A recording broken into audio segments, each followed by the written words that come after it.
Okay, hi everyone. I am Michael Struwig. I'm the CEO of Hudson Thames. If you don't know who we are a boutique research company. We develop a whole bunch of tools for both quants and retail investors to use when they're doing quantitative finance. So everything from creating, financial data structures like bars to portfolio optimization, as well as pairs trading.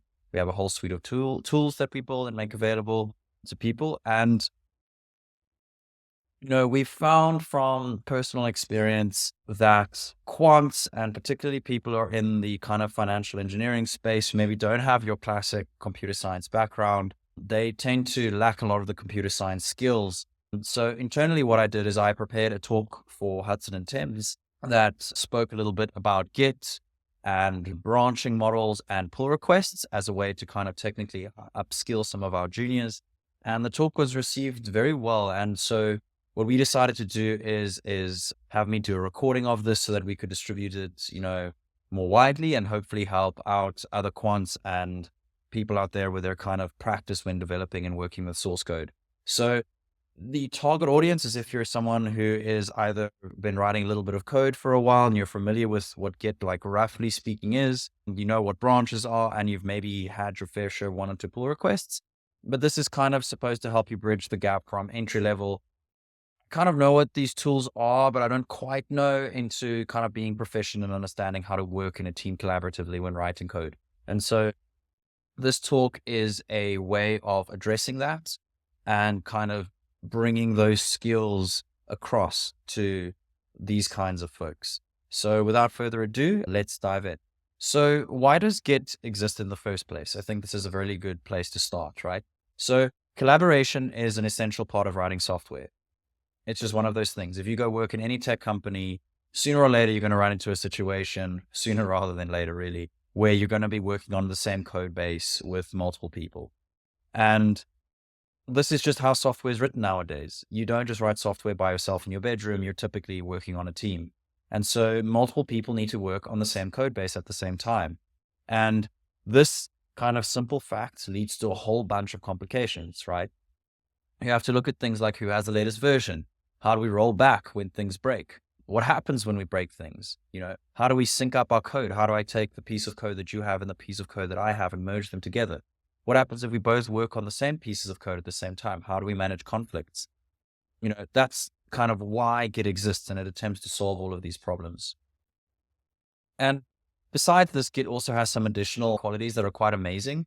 For me personally, one of the biggest ones that's overlooked is that Git works offline. You don't need to be connected to the internet for Git to work. It still does all of the magic. The only time you really need to connect to the internet is whether you want to share your changes or whether you actually want to pull changes that other people have made locally down to you. This is a very unique model about the way Git works, right? Every developer has the entire history of the code base stored locally on their machine, which is quite incredible and very special in many ways. If you had to think about naively developing Git, you would think, okay, I need it to be synced to a central server and it always needs to be online. So I always have the latest changes. Git doesn't work like that. And this is a very special property that I think is overlooked, particularly even by, junior computer science students and graduates, right? Maybe even certain developers never really come to appreciate this fact. And because of this, it's widely distributed. You can have tens of thousands of developers working on the same code base at the same time, which is very special indeed. And, these two properties are very much overlooked, in my opinion, by a lot of people. The other thing it also allows you to do is it allows you to branch. So you can create parallel universes of changes across time. It's also, unbelievably fast and small and easy to install and works super well. And very dear to my heart is that it's open source, which is quite an incredible thing. If you think about, trillion-dollar companies, all of which manage their code through something like Git, it's very special that not only is it available for free, but we can also have access to the source code itself and modify it should we so wish. But there are a couple things Git isn't. And, one of those is that Git is not a plugin for your IDE. This is one of the biggest mistakes I see juniors make, is they think Git is something that comes with their IDE. Let's say it's PyCharm, it's just a plugin to PyCharm, and that's how Git works. And this is completely false. Git is a command line utility first and foremost. And It's really important as a developer that you know how to use Git from the command line. Learn that first. Learn how to use Git from a terminal. And then once you've kind of mastered the basics of Git, then you can start using your IDE to save time, right? And you might say, wow, this is a real pain in the ass. It's really difficult and hard to learn. It's like, yeah, it's worth the learning curve. I promise you, it's going to save you later. There are some things the Git plugins just can't do. And you're going to need something really specific. And then if you're already familiar with the command line, this will be easy for you to execute. The other thing is sometimes you'll have to be working on a remote server or debugging remote code where you'll need to play around with revisions to see what works. You're not going to have your IDE there. Then you're going to need to know how to use the terminal. So it's really important to understand the fundamentals of Git and how it actually works first in its original form, and then kind of start using it in your IDE. Common mistake. Get good at Git and get good at, command line tools in general. They will save you. And as a bonus, you also get to look cool knowing what you're doing from the CLI. So what does Git allow you to do? It allows you to go back in time. Very useful. It's probably the most useful and most used feature that a lot of people have. It allows you to save work you aren't ready to commit yet. You can copy and paste commits from one branch to another. You can see who wrote which line of code or who changed it last, particularly if there's an error that's popping up or you need some expertise on a certain part of code. It allows you to restore a broken code base by moving back in time. And it also allows you to cherry pick, which changes do you want to keep or discard based on the history. There's a whole bunch of other stuff that Git allows you to do, but these are kind of some core examples. Okay, let's talk about the most fundamental building block of Git, which is commits. So commits are two things. First and foremost, it is a message and it is a diff. So the diff is essentially the changes that have happened since the most recent commit, and the messages are a description of the changes. Now, when writing these commits, you need to make sure that they're atomic. And what atomic means in this context is that they contain one significant change only. It's a very common mistake, even among seniors. I've been guilty of this myself all the time, is you bundle together more than one significant change together in a commit. This is a bad idea for a whole bunch of reasons. The most important being it's difficult to move backwards and forwards in time. And it's also tricky to track down exactly when a feature was, added or not added, if it's spread out amongst a whole bunch of commits, or if a whole bunch of changes are bundled together. It makes it very difficult to go back in time and fix things. So the other thing is when it comes to messages, they're supposed to be descriptive. Again, this is useful when you need to go back in time. And they should be written in the imperative mood, which is a common mistake I see beginners make. It should read like an instruction to a recipe. It should be add feature X, fix test Y, not something like created function Z. So also just a little bit of etiquette when it comes to writing commits. There's way more we can go into, but these are kind of the basics that everyone should understand. So here's a couple examples of bad commit messages, updated file or fixed bug, way too vague. Work in progress, this is something that'll be squashed, which we'll touch on a little bit later. Add a new feature X, also not really descriptive enough. Fixed issue 456, doesn't tell us what was changed. Refactoring, too vague. Oops, fixing a typo, not professional, also not useful. Committing changes, also not useful because, you won't be able to commit something if there's nothing you're changing. So kind of self-evident. Some examples of good commit messages, implement user authentication with JWT, optimize image loading for faster page rendering, fix memory leak in search module. The list kind of goes on. These are descriptive. They tell us what was changed. They kind of hinted where it was happened. And they're in the imperative mood, which is exactly what we want. And now if we had to rerun the history of our entire code base, it would read like a recipe. Do this, do this, do this, do this. And at the end, you have a working piece of software. Lovely. Okay, so I briefly mentioned squashing.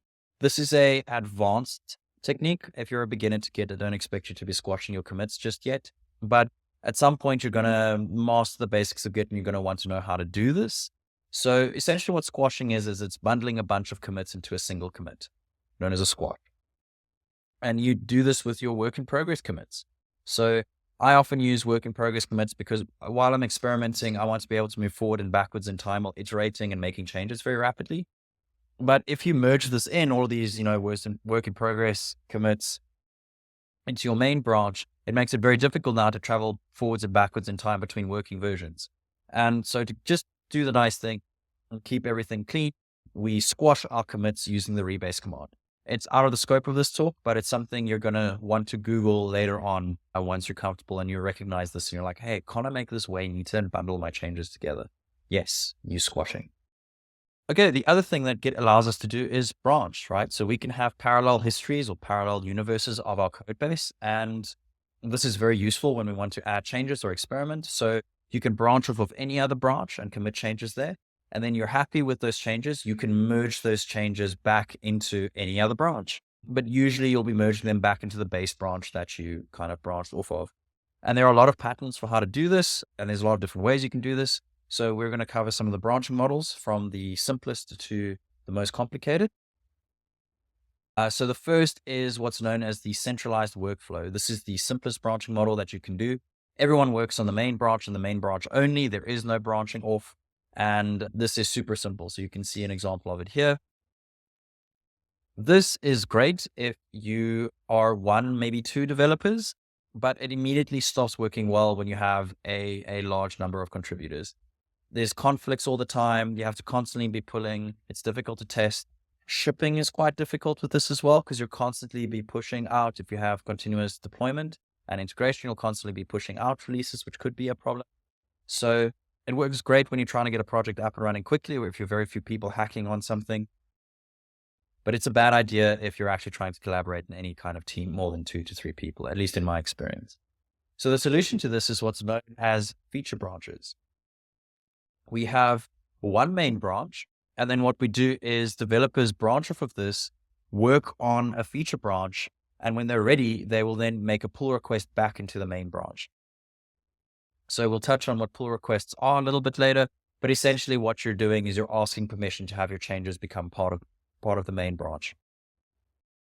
This model is particularly nice if you have a continuous integration and continuous deployment pipeline set up, and particularly if you have web apps, which you can constantly deploy small changes. Every single time you merge into main, there's a build that kicks off. And when all the tests pass and things like that are running and things are working beautifully, you just, behind the scenes magically update the web app as it's running. So this is a very nice flow for that. You'll see this probably won't work as well if you have traditional software where you're constantly creating releases. Typically what you want there is to bundle changes together into, nice versioned releases. And that's where the GITFLOW branching model comes from. So this is what we use at Hudson Thames since we release software libraries. So your develop is the main development branch. You do pull requests from your feature branches into develop, and then you do periodic releases from develop into main, which then get published as a version release. The only exception to this is if there's a critical bug, then you'll branch off of main, do a hotfix, and then merge back in. And like I said earlier, this works much better for traditional software libraries that aren't immediately deployed to the web app, where they run as a web app or as a web server. And so this is what we use again at Hudson Thames. So I want to briefly pause on something that I've seen a lot of juniors get wrong, which is naming your branches. And the important point here is that you want to choose a convention and stick to it. So there are 2 that I've seen work really well in practice. The first is signaling the type of branch. This is what we use at Hudson Thames. So depending on what you're working on, you will prepend either feature, fix, or docs, whether you're working on a new feature, fixing a bug, or working on documentation with the description of your branch. The other thing that works quite well in bigger projects with lots of teams, especially if you're using something like Jira to manage your project, is you can prepend the ticket number and then a description.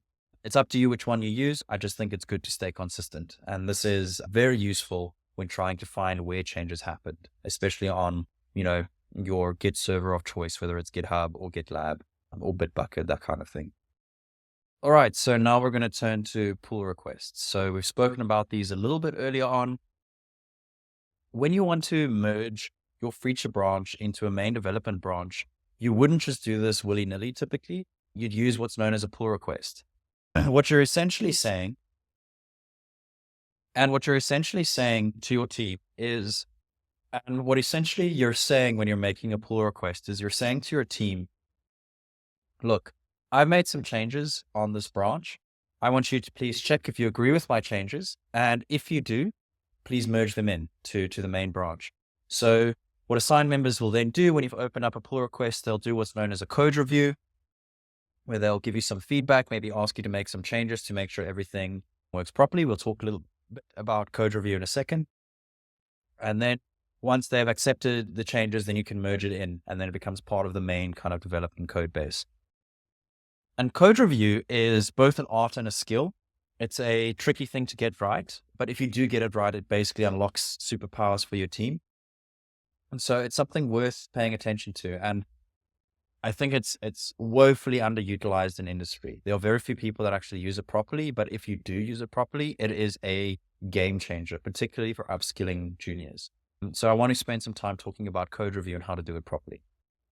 Okay, so code review is a process where someone other than the author inspects the code before merging it in.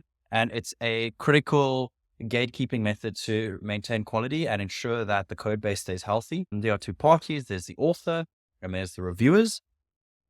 And Google Engineering probably has the best resource I've ever seen on how to do code reviews properly. I consider this a must-read document for anyone writing code. It is just incredible. And it is also the source of inspiration for the next few slides. So everything I'm about to say is based on this. Go read it. It's not particularly long, but it's very valuable. So yes, a wonderful kind of resource on how to do code review, both as an author and as a reviewer. So as a reviewer, when you're looking at somebody else's code that they've submitted for a pull request, the thing you should keep on top of mind is the following question. Are these changes improving the health of the code base? Yes or no? That is the core question that you're asking when you're doing code review. So you're going to be looking at a whole bunch of stuff, right? This refers to design. Is the code well designed? Do the APIs make sense? Is it functional? Does it behave correctly? Does it do what the author expects? How complex is the code? Can it be made simpler, cleaner, more easy to read, easier to understand?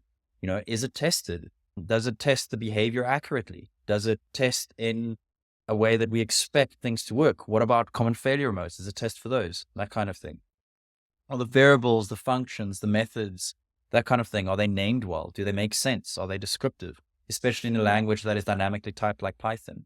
Are tricky, maybe surprising parts of the code commented so that, future readers don't get confused? Does the code match the style that's been set out, the patterns that already exist in the code base? And, perhaps overlooked, but is the documentation updated and correct? It's very common for a documentation to go unchanged because it won't cause the build to fail, right? But it's oftentimes one of the biggest sources of confusion. So as a code reviewer, you need to take even this into account. And when you're doing code reviews, perhaps the most important thing to pay attention to is how long it takes you to do it, right? The speed of code reviews is important. In my opinion, 1 business day is the absolute max that it should take you to get back to someone who's requested a code review from you. The main reason you want to make sure you're quick with code reviews is you don't want to reduce the code velocity of your team, right? You don't want to be the blocker. Code review being a blocker is one of the most frustrating parts of writing code if it happens. And unfortunately, it starts leading to bad habits. It leads to bigger PRs, which decreases their quality for reasons I'll talk about in a second when we come to the author part of this talk. So speed is really, really important to keep code flowing, right? Otherwise, things get outdated, things get stale, they break. It's just a disaster. Be fast with your code reviews. Everyone will thank you. And this doesn't just mean the first draft, right? This means responding quickly to comments, follow-ups, follow-up reviews, that kind of thing. Try and minimize the amount of time a PR stays open. You should always be putting the onus on the author to be the bottleneck, not the reviewer. And the other thing is it's a very big opportunity for you to play a mentorship role. If you're more senior, it's a fantastic way of upskilling your juniors. It is by far the best way to train people because you're essentially giving them feedback and advice and guidance based on code they've just written. It's still fresh in memory. There's a little bit of a debate. You're giving them feedback. You're pointing out what's good, what can be improved, that kind of thing. It's really fantastic for that. And if you're a less experienced author, what it allows you to do is, or less experienced reviewer, what it allows you to do is ask questions. Hey, I don't understand what's happening in this line of code. Can you explain it to me? That's extremely valuable. And code review is by far the fastest way of sharing knowledge and information within a team. It's a great opportunity if you're also someone who cares about, being a good engineer and progressing. It's a great way to practice communication and teaching, which are fundamental skills you need to have as someone working collaboratively. And it just makes your overall team better, right? Whether you're reviewing or you're the author, it's just such a fantastic tool to train people and to improve. And so it's severely underrated. I think this is the biggest missed opportunity that I see. People don't know how to do code review properly, and their teams pay dearly for it. It is one of the biggest game changers you can implement. And so get good at code review, like really do it. And using nits for changes that are not critical, I'll touch on a little bit later. So I'm going to skip that for now. So now you're a reviewer and you know what the mindset is and you're busy reviewing code and are busy making comments on the diff, right? The most important thing is to be kind. Okay. We're in a collaborative environment. We're not trying to be combative. We're not trying to gatekeep. Be kind. The person has ideally written something trying their best. It's important to be friendly and even if you're just purely pragmatically minded, it's the highest probability of getting someone to listen to you is by being approachable and being kind. So, besides the human decency, it's also a pragmatic thing to do, but just be nice and give clear explanations on why you take an issue, really go into detail and give guidance, right? It's always the author's responsibility to fix their code and fix their design. It's not up to you to solve the problem for them. And you shouldn't be giving explicit instructions, right? Except in the most obvious cases, but you should be guiding them, explain why it doesn't work, give them advice, link resources, maybe even make suggested edits if there's something easy that they can change that would make things a lot better, to explain yourself a bit more. And you can also indicate the severity of your comments, right? You can say, this is a nitpick. It's not really something I care about, or this is optional, or just FYI, there's a better way of doing this maybe, but it's not important for now. And you can do that as well so that the author knows what really needs to be changed and what is more of a, extra marks. But yeah, it's very important as a reviewer to kind of have this approach, especially if you're trying to mentor, right? You don't want to be discouraging. And also be mindful of how you come across when communicating over text. It sometimes, because you don't have, vocal inflection and that kind of thing, you can come across as more standoffish than you actually mean. And so it's important to do this. All right. What happens if you're an author though? So if you're writing a pull request, the first thing I would really recommend you do when you're actually drawing up the pull request is to write a good pull request description, right? So pull requests are a proposal in many ways, and it's a public record of the change. So always have a one-liner short summary and then a longer description detailing the changes and why you're doing them. And then there's a whole bunch of other things, but perhaps the most important thing to keep in mind is when you write pull requests, keep them small, right? Why? Very simple. You get faster reviews, which is something everybody wants. The reviews are more thorough. You introduce fewer bugs, and there's way less wasted work if your changes get rejected or if there's a change that you have to make. So if you've got like a 500-line diff, tons of changes, but you've made a silly mistake with the API and someone says, hey, look, you need to change this parameter because of XYZ reason, and now you've got to make all these changes throughout the entire project. Oh, it's horrible. It's happened to us all. It's a horrible feeling. So get feedback early, right? Make small changes, small PRs. They're also easier to merge in and to revert later on if things go wrong. They're easier to design and you just cause less blocking. So if your only takeaway is, I should try and make my pull requests small and as atomic as possible. And now you submit your pull request and someone makes some comments.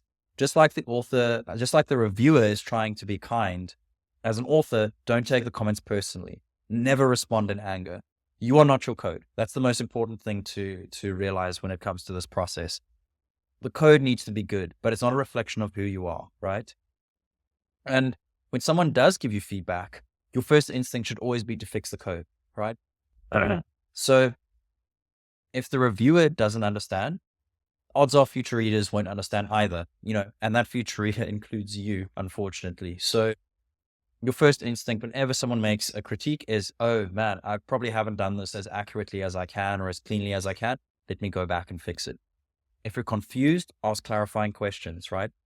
Explain yourself clearly when you're pushing back or when you're asked. Be articulate, be kind again, and be collaborative. You're not trying to fight these people. This isn't like a PhD defense where people are trying to tear holes in your theory. People are there to try and help the code base improve. And so you're always trying to collaborate, work together with the reviewer, try and find a nice solution that benefits everyone. That's kind of the mindset you need to adopt. And disagreements will occasionally come up. Again, stay polite. Sometimes it can take a couple of rounds of back and forth before things click together, especially if the person's not familiar with that part of the code base. The only thing I will say is that the technical argument must win. So when it comes to technical design and code, things aren't really as subjective as you think. I know maybe as a junior, you might be tempted to say, oh, this guy's style is just not my style and my style's better. Yeah, probably not. The most important thing to take place or to take into consideration when there's this kind of disagreement is which technical argument has the most merit. That is always the one that should win, right? It brings us back to our question. Is the code base health improving? Yes or no? And in addition to that, you should also reject, when authors say something like, I'll clean it up later, right? That's a typical way for things to go wrong over time and for the code base to deteriorate. The only time you can ever say, I'll clean it up later is when there's an emergency. And lastly, just listen. Listen to the person's arguments. Put yourself in their shoes. Try and see things from their perspective. Again, remember, we're working together. It's a collaborative exercise. That's something I often see juniors forget. And it's important to keep that in mind when you're kind of coming to a disagreement. Okay, so this brings us to a recap of what I've spoken about. So what we've covered is kind of remembering why Git exists, right? It's a tool to help us collaborate between lots of different people. And please learn how to use it standalone from the command line, right? It's really important. The other things is we've covered, good practices for branches, commits, messages, that kind of thing. And then we've also gone a little bit in depth on how to be good at pull requests, right? Both as an author, as a reviewer, and the key message there is always just, is the code base health improving? Yes or no? So I highly recommend reading that Google engineering doc that I linked in the talk. So just briefly, since we've come to an end, again, I'm Michael Struwig. I'm the CEO of Hudson Thames. If you're looking for some kind of quantitative finance tooling, we have implemented all of the major algorithms and we're continuously implementing more as research comes out. Please check out our website at hudsonthames.org. If you're interested in hearing more from me personally, you can follow me on Twitter at Michael Struwig. Also follow Hudson Thames, where we post a lot of interesting stuff. And if you're on LinkedIn, you can also follow me there on the link below. So great having you with us. I hope this helps in taking you kind of from entry level to a bit more intermediate with the thinking process behind, Git and managing source control. And yes, if you have any feedback or comments, feel free to DM me on Twitter or LinkedIn, send me an email. You can find that on our website. And great to hear from you. So thank you very much. And we will see you in the next one, if not on social media. So have a good one.